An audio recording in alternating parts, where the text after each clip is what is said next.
दोस्तों नमस्कार। देखिए आपका मैथ क्लास में पहला क्वेश्चन रहेगा 1/20 जमा 1/30 जमा 1/42 जमा 1/56 जमा 1/72 जमा 1/90 का मान क्या होगा। तो इसको हम पहले ऐसे लिखेंगे, टुकड़ों में लिखेंगे पहले इनको, जिसमें एक संख्या कॉमन रहेगी। जैसे ये लिखा गया है, देखिए +1/9 गुणा 10। अब जो ये अलग अलग संख्याएं हैं इनको हम लिखेंगे 1/4 घटा 1/5 +1/5 - 1/6 +1/6 - 1/7। तो इस तरह लिखी जाएंगी। ये लास्ट में क्या आ जाएगा 1/9 - 1/10। तो आप देखिए यहाँ से इसका सॉल्यूशन क्या बन जाएगा, 20 की संख्या होंगी वो सारी कैंसिल हो जाएंगी। केवल क्या बचेगा अपने पास 1/4 - 1/10 इक्वल टू, आप इसका एलसीएम लेंगे कितना हो जाएगा 20। 5 घटा 2 यानी 3/20। तो आपका इसका आंसर क्या होगा 3/20। क्वेश्चन नंबर 2, देखिए यदि ए और बी प्रेमे हैं और a√2 + b√3 बराबर √98 + √108 माइनस √48 माइनस √72 हो तो ए और बी के मान क्रमशः क्या होंगे। तो इसमें कैसे करेंगे, देखिए अब आप इसको ये लिखेंगे ए सॉल्यूशन में। देखिए a√2 + b√3 बराबर √98 है, इसको आप 49 गुणा 2 लिख सकते हो, क्योंकि हमें रूट के नीचे √2 होना चाहिए और एक होना चाहिए √3। तो आप इसमें क्या लिख सकते हैं, देखिए प्लस इसको हम लिख सकते हैं जिसमें या तो 3 आए या फिर 2 आए। यदि हम 2 गुणा 54 लिखेंगे तो 54 का पूरा वर्गमूल नहीं आएगा, तो हम इसको लिख देंगे 3 गुणा 36। तो रूट के नीचे क्या आ जाएगा 3 आ जाएगा। माइनस ये जो 48 है इसको हम क्या लिखेंगे, देखिए इसको हम 24 गुणा 2 नहीं लिखेंगे, इसको क्या लिखेंगे 16 गुणा 3। और माइनस जो 72 है इसको हम क्या लिखेंगे, देखिए अब देखो 2 गुणा में 36 आप कर सकते हो, इसको -2 गुणा 36। जैसे आप इसको ये लिखते हो तो इसके बाद में क्या हो जाएगा, ये पार्ट है ये हो जाएगा 7√2 प्लस यहाँ से क्या हो जाएगा 6√3 माइनस ये क्या हो जाएगा 4√3 माइनस ये क्या हो जाएगा 6√2 हो जाएगा। और जब आप इसको सोल्व करेंगे तो क्या हो जाएगा, देखिए 7√2 और घटा 6√2, तो एक तो क्या बच जाएगा √2 और माइनस यहाँ से क्या आ जाएगा, देखो ये 6√3 है और ये 4√3 है, ये हो जाएगा प्लस का 2√3 और ये क्या हो जाएगा a√2 + b√3 के इक्वल में हो जाएगा। तो देखिए √2 के साथ में है यहाँ पर a, तो आप इसको इसके इक्वल में रख देंगे। a√2 इक्वल टू क्या है √2, तो a की वैल्यू क्या आ जाएगी 1 आ जाएगी। और इसी तरह आप यहाँ से b√3 इक्वल टू क्या पुट कर देंगे 2√3, √3 से √3 चला जाएगा, तो b की वैल्यू क्या आ जाएगी 2 आ जाएगी। देखिए क्वेश्चन नंबर 3 जो आपका होगा, यदि a + b + c = 0 हो तो a³ + b³ + c³ बराबर क्या होगा। तो देखिए यहाँ पर a³ + b³ + c³ का एक फॉर्मूला होता है जो आपको इस तरह याद रखना। देखिए a³ + b³ + c³ minus 3abc equal to क्या होता है a + b + c इंटू में a² + b² + c² minus ab minus bc और माइनस CA होता है। इसका फॉर्मूला आप याद रखेंगे, ये फॉर्मूला है। और यहाँ पर अपने को वैल्यू क्या दे रखी है a + b + c = क्या दिया गया है 0। तो ये पूरा पार्ट है ये क्या बन जाएगा 0 बन जाएगा, क्योंकि ये है 0 के बराबर, इसलिए आगे क्या हो जाएगा 0 हो जाएगा। तो a³ + b³ + c³ minus 3abc = क्या हो जाएगा 0। तब देखिए a³ + b³ + c³ ये 3abc, ये हम दूसरी साइड लेके चले जाएंगे तो इसका आंसर क्या आ जाएगा 3abc। तो a³ + b³ + c³ बराबर क्या हो जाएगा 3abc, ये आपका आंसर हो जाएगा। देखिए क्वेश्चन नंबर जो 4 है ये रोम्बस का है। रोम्बस यानी समचतुर्भुज जिसकी चारों साइड क्या होती हैं इक्वल होती हैं, उसको क्या बोलते हैं रोम्बस बोलते हैं। तो रोम्बस में 2 डायगोनल होते हैं, वो एक दूसरे को 90 डिग्री पर भी काटते हैं। तो देखिए यहाँ से रोम्बस में चारों साइड इक्वल होती है, तो इसका पेरीमीटर भी आप क्या कह सकते हो 4a होगा। तो हमें यहाँ पर क्या निकालना है, इसकी साइड निकालनी है, a निकालेंगे। तो देखिए इसमें एक विकर्ण की लंबाई कितनी दे रखी है 24 दे रखी है। तो आप ये करेंगे अगर पूरा विकर्ण 24 है तो आधा कितना हो जाएगा 12 हो जाएगा।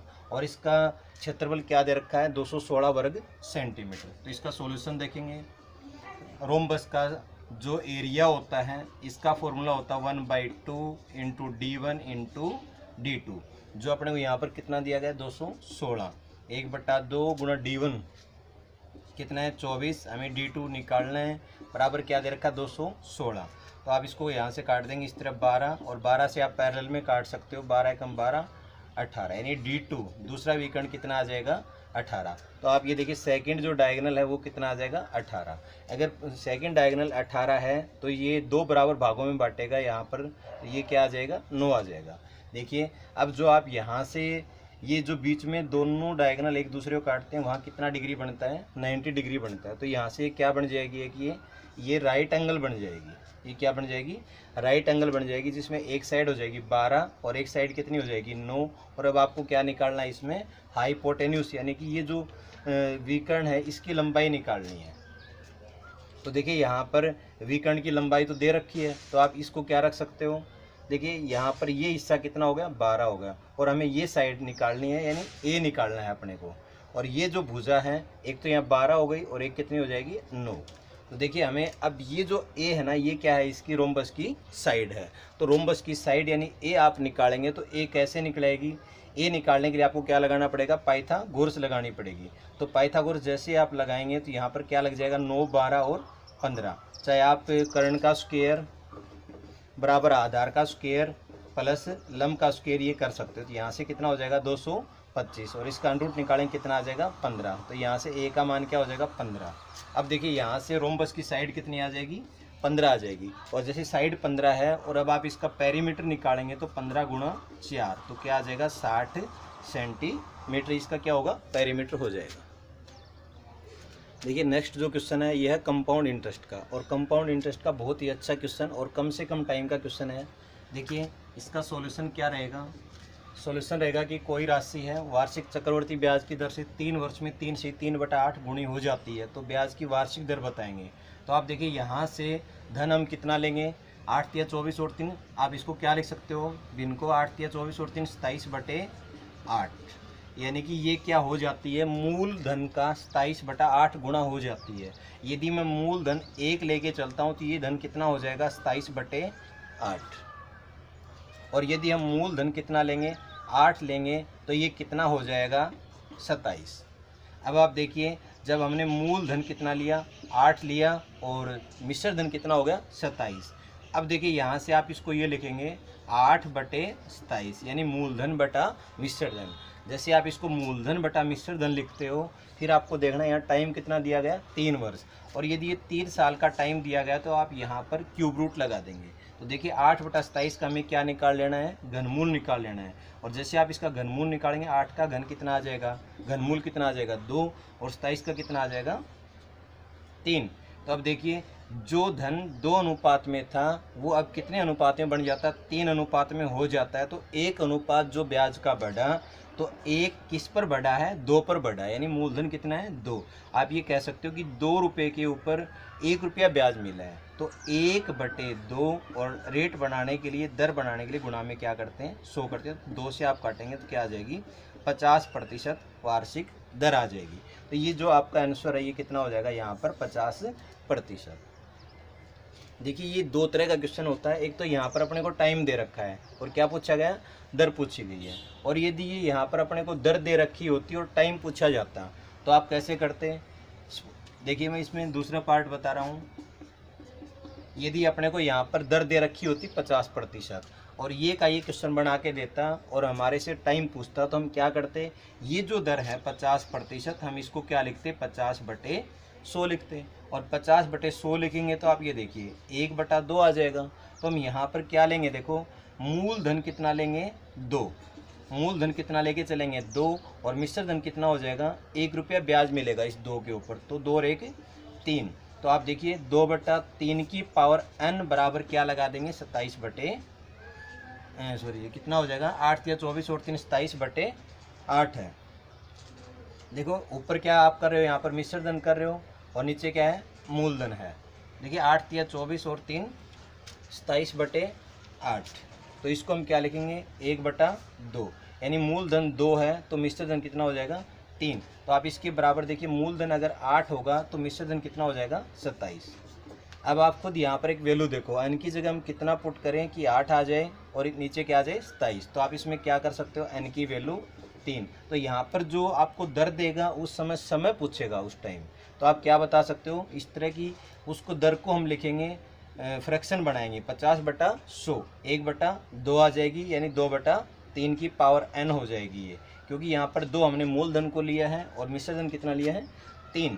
तो 2/3 की पावर n बराबर 8/27। तो n की जगह क्या वैल्यू पुट करेंगे, यहाँ 8 आ जाए तो n का मान क्या हो जाएगा 3। तो टाइम कितना आ जाएगा 3 वर्ष। तो आपका ये आंसर हो जाएगा। ये इसका दूसरा पार्ट होता है। अगला जो आपका क्वेश्चन रहेगा, देखिए ये डिस्काउंट के टॉपिक का क्वेश्चन है। तो इसका सॉल्यूशन कैसे करेंगे, देखिए 20%, 10% और 5% की क्रमिक छूट के समान एक छूट आपको बतानी है। तो देखिए कोई वस्तु 100 रुपये की है, 100 रुपये की वस्तु है, उसके ऊपर 20% की पहले छूट दी गई है। तो जैसे हम 20% की छूट देंगे तो कितने रुपये हो जाएगी, 20 की हो जाएगी छूट। तो 100 रुपये वाले वस्तु पर 20 रुपये की छूट दे दी, मूल्य कितना बचेगा 80। 80 के ऊपर फिर हम कितनी छूट देंगे 10%, तो ये कितनी हो जाएगी 8। तो 80 में से 8 रुपये और कम कर देंगे तो वस्तु का मूल्य कितना बचेगा 72। और 72 पर फिर कितनी छूट दी गई है 5% दी गई है। तो आप 72 का 5% निकालेंगे, यानी कि 20वां भाग है ये 100 का कौन सा भाग है 5, 20वां। तो आप सीधा क्या कर देंगे 20 × 60 और 20 × 120। अब देखिए ये 3 क्रमिक जो छूट थी वो अलग अलग हमने निकाल ली है। यदि आपको इसकी समतुल्य यानी एकल छूट बतानी तो आप इन तीनों को ऐड कर देंगे। तो 20 × 8 = 28 और 3 = 31.6। इसी वस्तु के ऊपर हम अगर एक छूट लिखना चाहते हैं तो वो क्या होगी 31.6%, यानी ये क्या हो जाएगी एकल छूट हो जाएगी। जो आपको क्या दिया गया था क्रमिक छूट दिया गया था, यानी क्रमिक बट्टा दिया गया था कितना 20, 10 और 5। उस क्रमिक बट्टे के समतुल्य बट्टा क्या हो जाएगा 31.6%। देखिए अगला जो क्वेश्चन है हमारा ये 7 नंबर जो क्वेश्चन होगा, ये हम कैसे करेंगे। देखो यदि 1/a - 1/b बराबर क्या दिया गया है 1/a - b हो तो a³ + b³ का मान क्या होगा। देखिए अच्छा क्वेश्चन है, आप इसमें थोड़ा सा दिमाग लगाएंगे। देखो हमें किसकी वैल्यू निकालनी है a³ + b³ की वैल्यू हमें निकालनी। तो हमें यहाँ पर इसको सोल्व करना है पहले। देखो कैसे करेंगे, यदि हम ये यहाँ पर एलसीएम लेते हैं तो क्या हो जाएगा एलसीएम a × b, तो ऊपर क्या चला जाएगा b - a, यानी b - a/ab = क्या है 1/a - b है। अब आप इनको क्या कर दो क्रॉस में मल्टीप्लाई करेंगे। इस सॉल्यूशन को आप थोड़ा समझेंगे। इसमें पहले हमें क्या करना है, इन दोनों का एलसीएम ले लेंगे। a और b का एलसीएम लेंगे, कितना हो जाएगा ab, तो ऊपर क्या हो जाएगा b - a बराबर क्या हो जाएगा 1/a - b। अब आप इनको क्रॉस में मल्टीप्लाई करेंगे तो देखिए क्या हो जाएगा b - a × a - b = क्या है ab।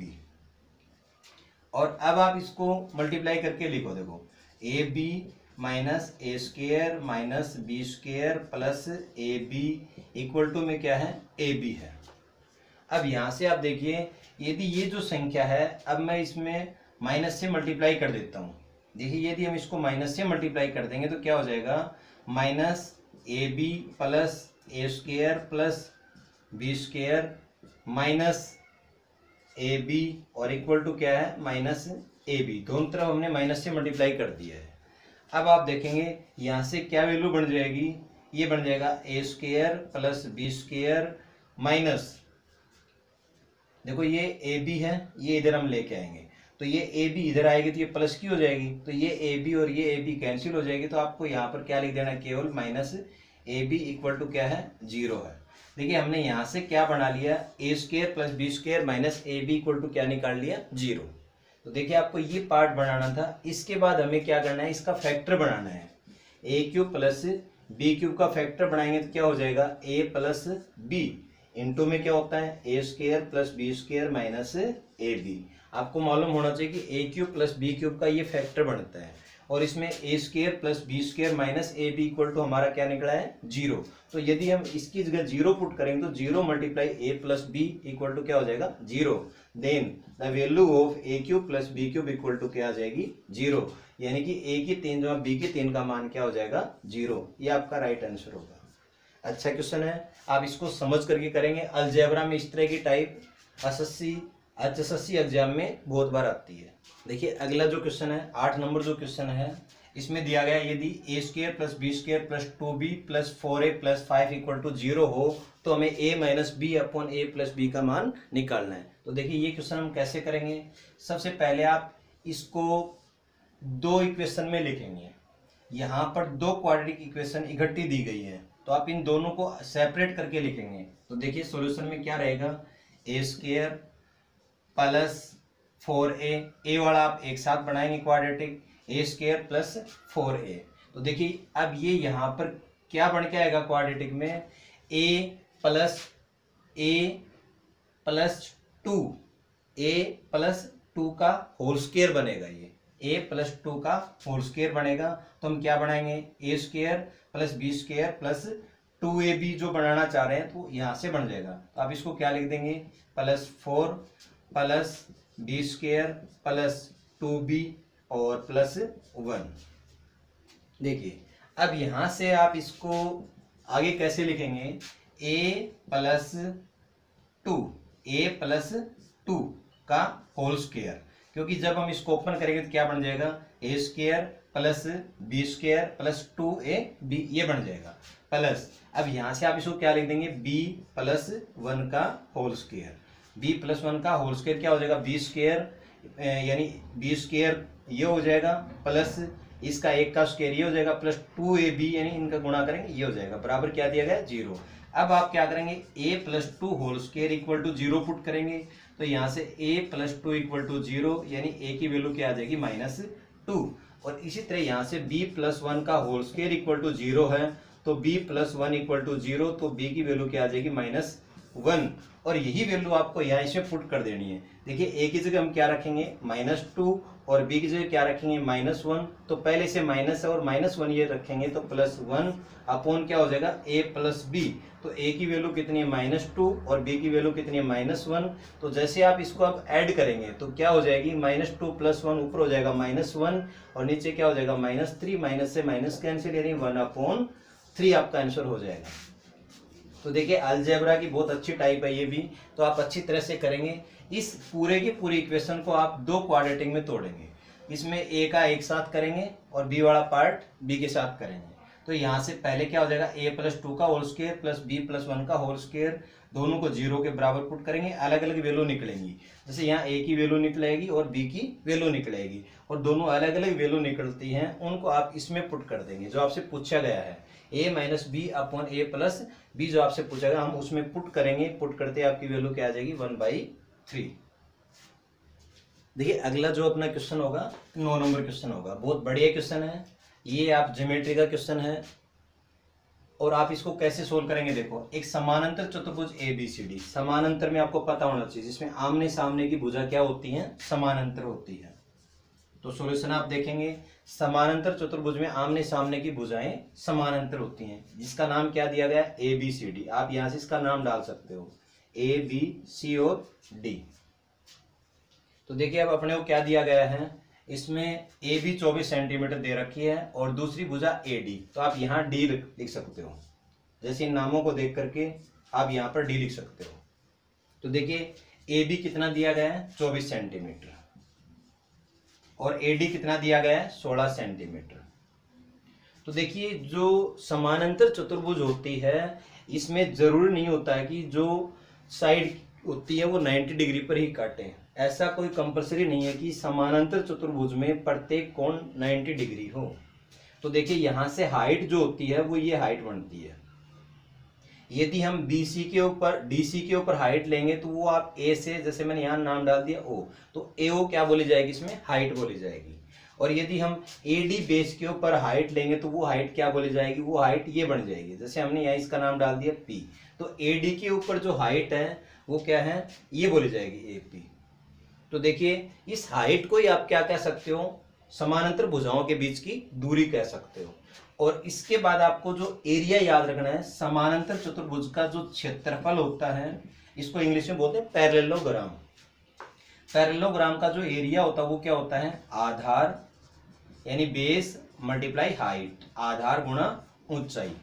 तो एरिया चाहे आप इस बेस से निकालो चाहे इस बेस से निकालो, एरिया हमेशा क्या रहेगा, समान रहेगा। तो देखिए आप इसको कैसे कर देंगे, आधार गुणा ऊंचाई। तो अपने को यहाँ पर ये आधार दे रखा। आप ये देखिए, यदि आधार इसमें ए बी अपने को क्या दे रखी है, 1 भुजा 24 ये वाले दे रखी है, और डी सी क्या दे रखा है, डी सी की दूरी है 10 सेंटीमीटर। देखो ए बी और डी सी की दूरी है तो हम इसको क्या कह सकते हैं, ए ओ दिया गया है।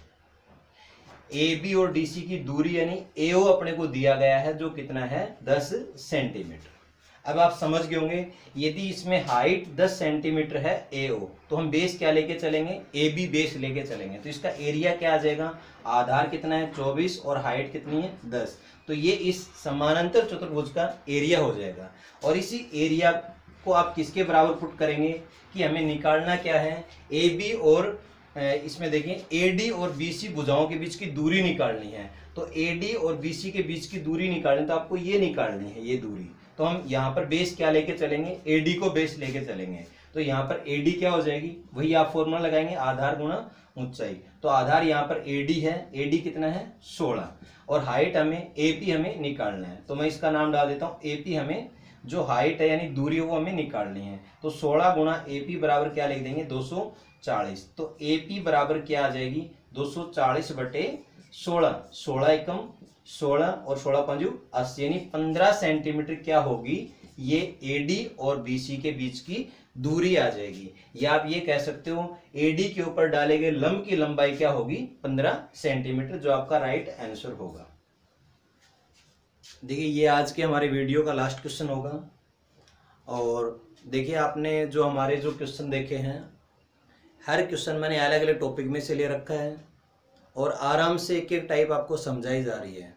यदि आप एक वीडियो के माध्यम से 10 टाइप कवर करते हो तो आपको जल्दी ही कंप्लीट मैथ बहुत ही कम से कम समय में हम करवा देंगे। तो आप अच्छी तरह से ब्राइट एजुकेशन चैनल को सब्सक्राइब करते रहें।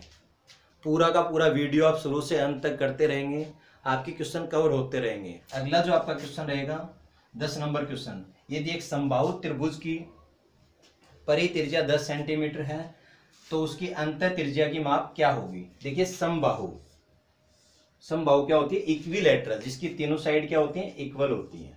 तो देखिए मैं आपको इसमें थोड़ा डिटेल में बता रहा हूँ। समबाहु त्रिभुज होती है, इसकी तीनों भुजाएं बराबर होती हैं, और समबाहु त्रिभुज का एरिया होता है वर्गमूल 3/4 ए स्क्वायर, इसका एरिया होता है। और इसकी जो हाइट निकाली जाती है समबाहु त्रिभुज की, वो निकाली जाती है वर्गमूल 3/2 गुणा भुजा, यानी ए मैंने यहाँ पर साइड ले रखा है।